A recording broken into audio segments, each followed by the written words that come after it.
Councillor John Lyons from People Before Profit. Do you support ROSA and what they're doing? I do indeed, of course I do. I think it's a good initiative for the reasons that they've outlined in the statement that you just referred to the introduction, Niall, yes. I mean, these abortion pills, for example, should only be prescribed after a face-to-face medical consultation in a country where abortion is legal, by the way, not in this country. And they should only be taken under medical supervision. That is what it says on the box. There are side effects, possible side effects, bleeding, pain, collapse, diarrhea, shortness of breath. These are all possible side effects, so that's why you need the supervision of a doctor. Is it not irresponsible to give out prescription drugs illegally?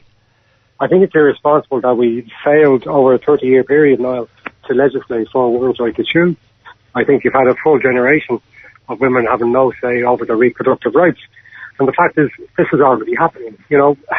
I would agree with your argument, John, that we need a referendum. I agree with that argument that we need a referendum and we need to let the people decide what we should do. But, for example, some people in this country agree with the death penalty. We abolished it, actually, only as recently as 2001 was taken out of our constitution. But we still don't go around and say, I'm going to take the law into my own hands and let's start killing people. Do you understand what I'm saying? Because the law is there at the moment, we must adhere to it. So are you saying bad laws are made to be broken?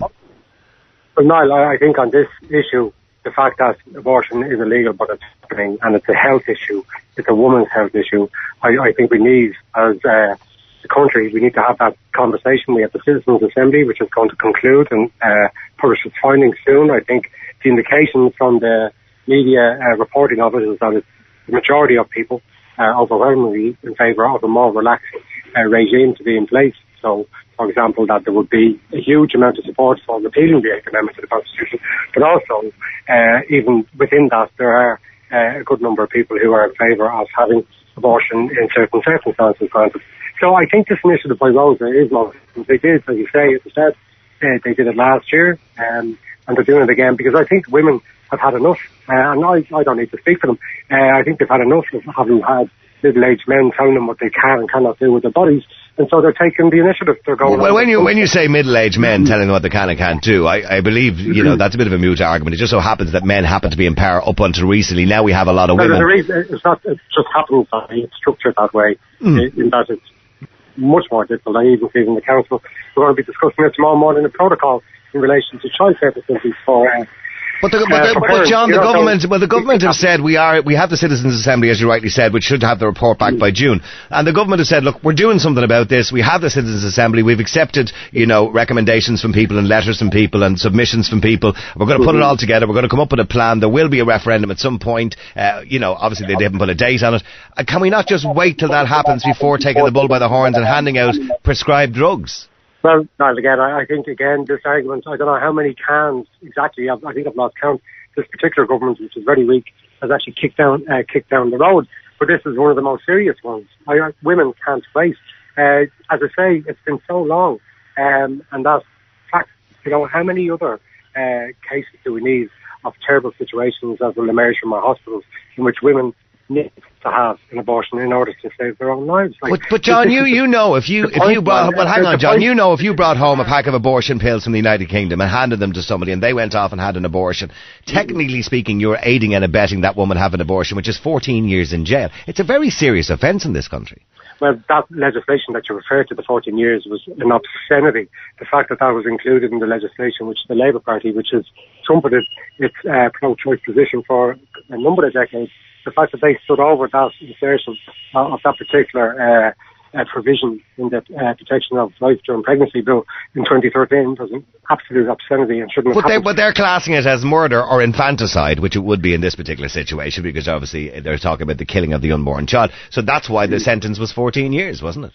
No, come here, let's get back to the core of the issue. It's a health issue. And you're right. I am concerned about women's health, and I'm concerned about the unborn child's health. But in this particular occasion, when we're talking about the bus going around and distributing tablets, what about the health of women who are taking prescribed tablets without the supervision of a doctor? Well, look, ROSA, I know many of the activists, very committed activists, they are involved in ROSA. They're sensible people, they're responsible people. This isn't done in a haphazard, ad hoc, unsafe fashion. They're doing it sensibly. As you say, when they release the statement that you referred to, it's safe medication, and that is going to be done, and any advice that women require will be provided to them. So it's not as if they're just... So even though it is illegal, John, you do support it? I do, Niall, I do. Look, because, you know, I think it helps to cut through a lot of the prevarication and a lot of the talk of the complexity of it. And let's get back to the core of it. It's about women's health. It's about them having full bodily... And I agree with you, but that's your principle. But a pro-life will tell you, what about the unborn child's health? You're not considering that. That's what they'll say to you. Again, that is for the woman to decide in consultation with loved ones, with medical practitioners, with whoever. Yeah, with a medical practitioner, not with ROSA. No, whether or not they actually continue with a pregnancy. That is a very personal, private health matter for an individual woman to come to a decision as to whether or not to continue a pregnancy. It's not for me to say whether or not they should. They should have the right to make that choice now. That's the whole point. It's about them having the right. And the state is failing not to provide that right for women. It's just, and to actually criminalise them is frankly appalling, but it is indicative that even though supposedly, you know, reactionary right-wing socially conservative Ireland is letting on, it's certainly not. It's alive and kicking in Fine Gael and Fianna Fáil and in many of the... Okay, so your argument is basically that because this government and previous governments have failed to do something about it, the only course of action, I suppose, is civil disobedience. It's one way to bring about positive, progressive change, most certainly, yes.